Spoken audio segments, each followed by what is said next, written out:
20 years ago, Hyundai had a terrible reputation.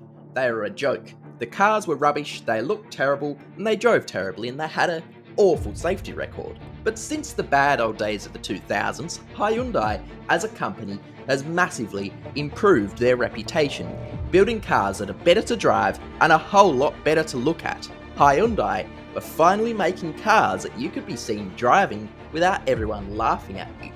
Well, look who's laughing now.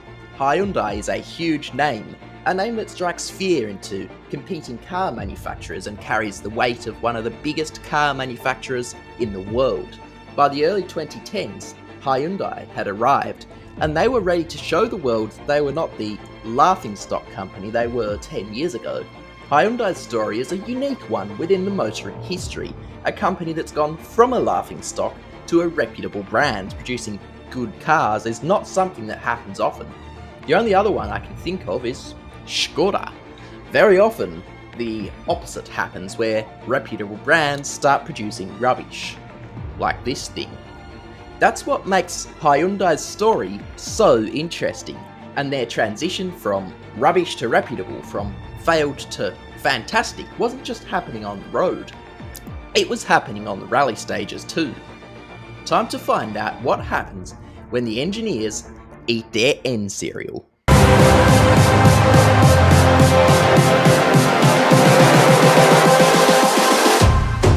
Close your eyes.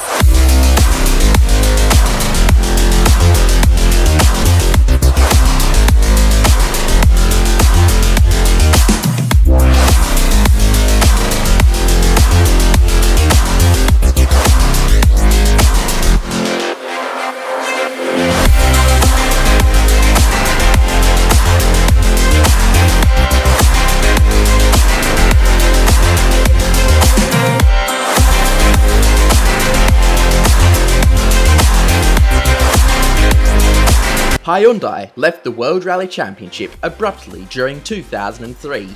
This is because the car they entered at the time was a complete pile of shit. But now Hyundai actually knew how to make cars. They decided to have a second try at this whole rallying thing they did earlier. This time, they'd keep the program in-house rather than outsourcing, with a team's factory to be located in Alzenau, Germany. After 9 years out of the sport, Hyundai released this rendering of an i20 World Rally car. The new WRC 1.6 regulations suited smaller cars, and the new i20 looks good from the front. Shame about the rear. Regardless of the questionable rear-end aesthetics, the car was a serious proposal, and it was time to get testing.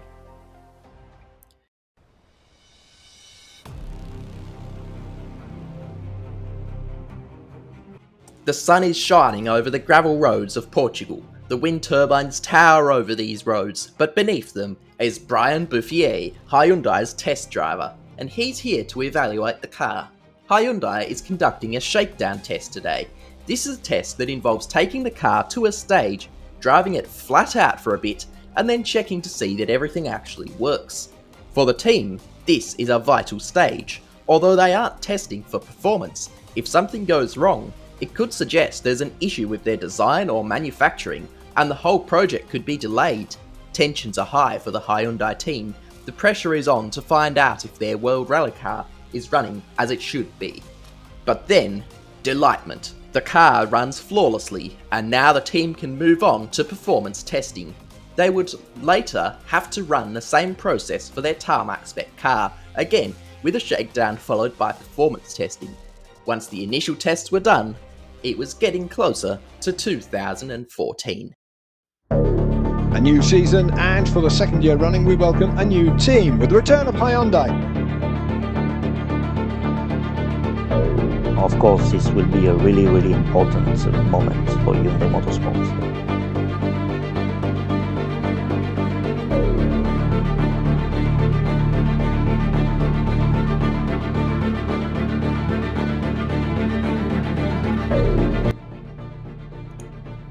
Hyundai had announced their driver lineup for 2014. Thierry Neuville would drive full-time, whilst the other car would be filled by various part-time drivers across different events, predominantly Danny Sordo, along with Chris Atkinson, Juho Hänninen and Brian Bouffier. Thierry Neuville was especially exciting. He was a driver who'd come up through the Citroën Junior Driver Program.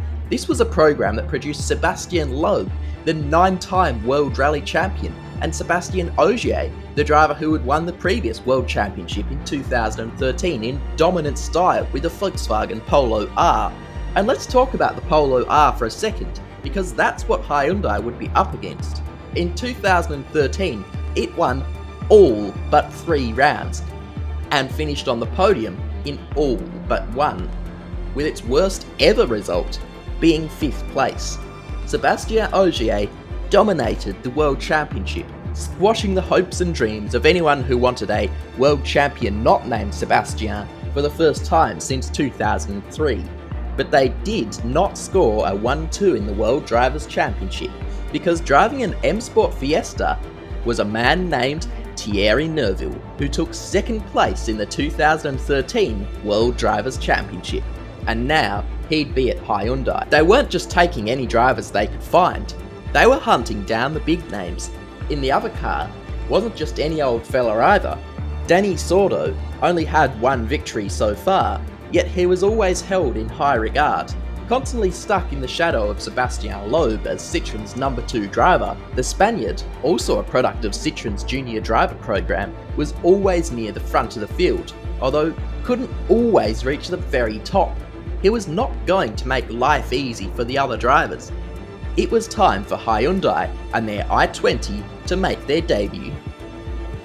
The Rally of Monte Carlo is an absurdly difficult rally, as it consists of dry tarmac and ice, often on the same stage. This means that the surface with the absolute most traction and the surface with the absolute least traction are together, and it can very quickly change from one to the other.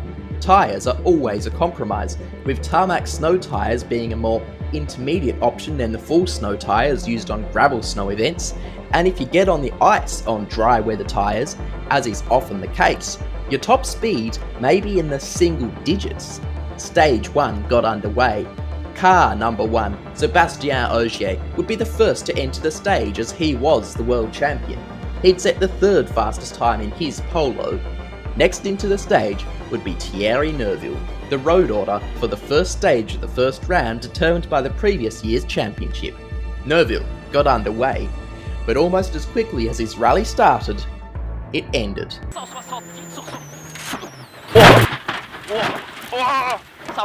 Difficult start for us with the new team, the new car. This morning, first stage, we went off on very difficult conditions with slick tires on the ice. We were a bit too quick in a very small right-hand corner, but fast corner. And luckily, Hyundai had another car with Dani Sordo seated on the inside of it.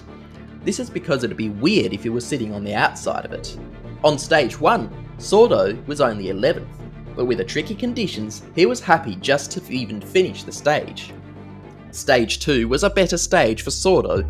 The 4th fastest time saw him rise up to 6th overall. Stage 3 would be another improvement. Unpredictable conditions would see rally leader Robert Kubica lose a minute and a half and would shake up the whole leaderboard. This meant that despite only setting the 5th fastest time, Dani Sordo was now in 3rd position overall. Hyundai's test driver, Brian Bouffier, driving a Ford on this event, however, was leading, proving that even the test driver in Hyundai's lineup was a solid choice. On stage 4, Sordo would go faster, setting the 2nd fastest time, and with Ogier a minute behind, and the i20 in the podium places, it was looking perfect for Hyundai on debut, despite losing a car. But as Sordo finished stage 4, not all was well. The alternator had failed. Before he could make it to stage 5, his battery was flat. The engine would not start, and his rally was over.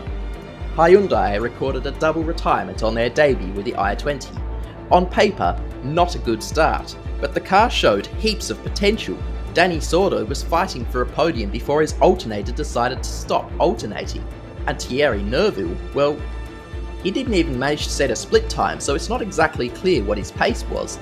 But he was Thierry Neuville, so we can assume the pace would be promising. The following event in Sweden was an event to forget for the Hyundai team because Thierry Neuville did this and Juha Hänninen did that. 2 rounds in and Hyundai still hadn't finished yet. Their next hope was the Rally of Mexico.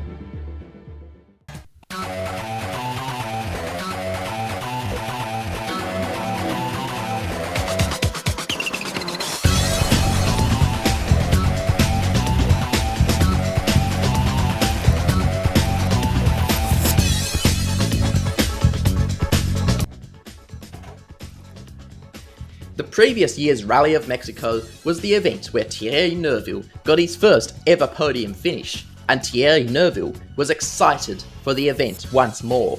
In the other Hyundai for this round would be the Australian driver Chris Atkinson. Atco made his stunning debut to the World Rally Championship in 2004 driving a production spec Subaru.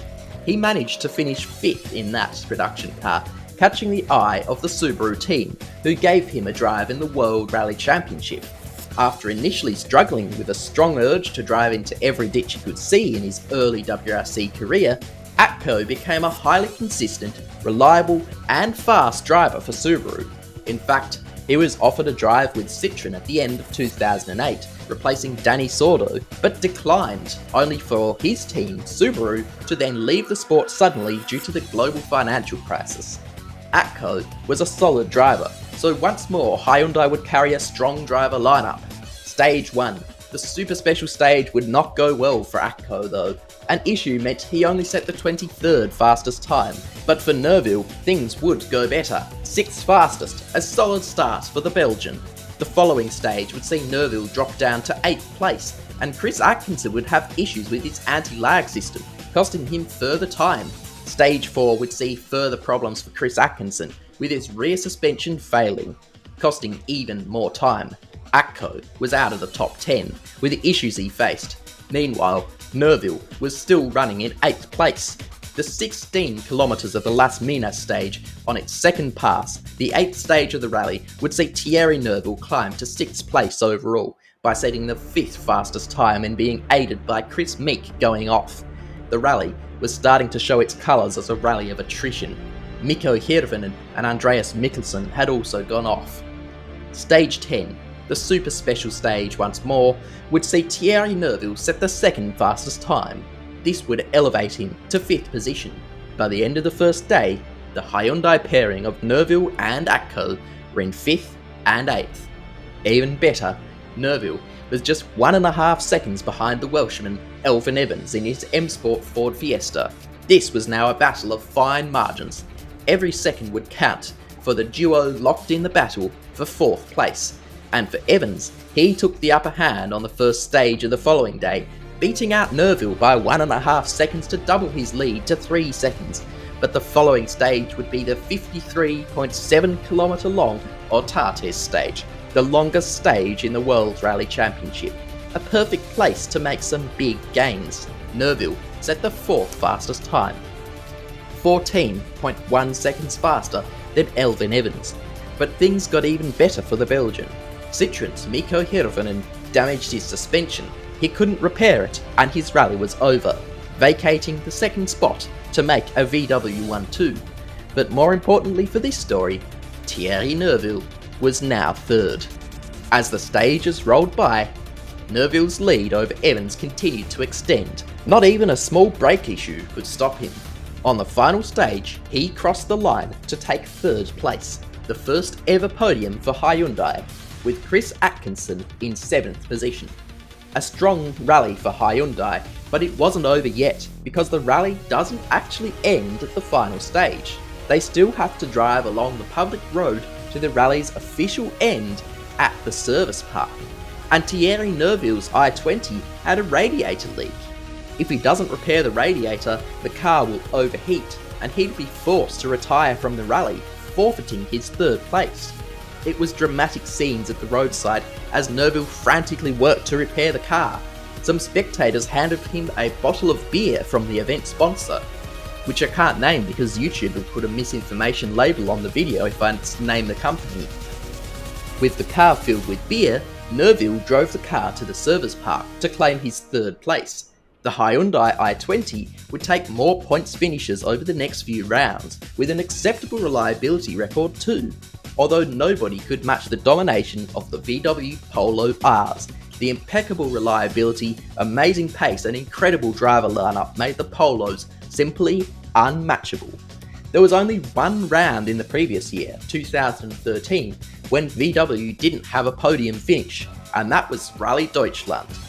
And because I know a lot of people are going to ask why I called it that when I'm speaking English, it's because rallying has a bit of an odd tradition where rallies are sometimes given names in their local language rather than the language you're speaking. And it was one of these unusually named rallies, and also the home rally for Volkswagen Motorsports team that was their trouble spot the previous year.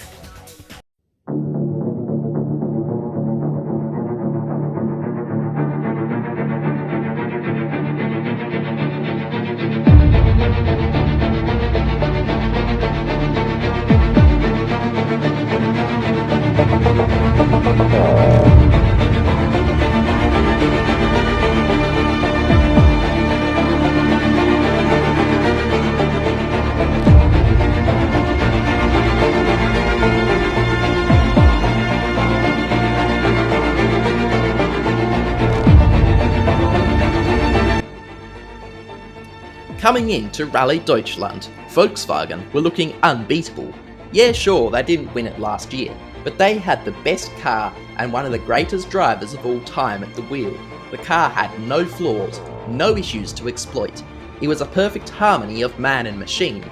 If that wasn't enough of an issue, there was another team looking strong as well. That team was Citroën.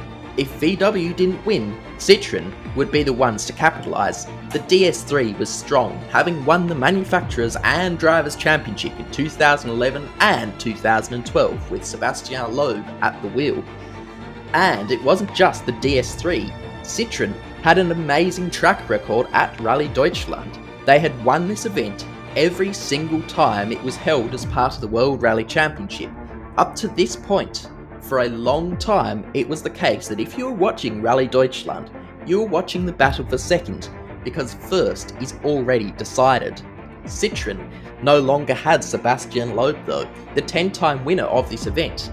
But even without Loeb, Citroën proved they could win this event. Ogier won in 2011 after Loeb picked up a puncture and dropped to second after a team orders controversy, and Dani Sordo had his maiden victory for Citroën in 2013. Citroën seemed absolutely unbeatable on the German tarmac. Hyundai had a driver lineup of three very strong performers on tarmac: Neuville, Sordo, and Brian Bouffier driving the third i20. But that seemed like the only advantage Hyundai had. Things got even worse for Hyundai during Shakedown. If Hyundai couldn't get the car repaired before the start of the rally, his rally would be over before it even started, leaving Hyundai with two cars. Still, not the end of the world. Sordo won last year and Bouffier already picked up a podium in the Fiesta the first round. So, there is some good news at least. Then, even more good news came. The mechanics somehow managed to fix Neuville's car overnight, and now he was ready to start the rally.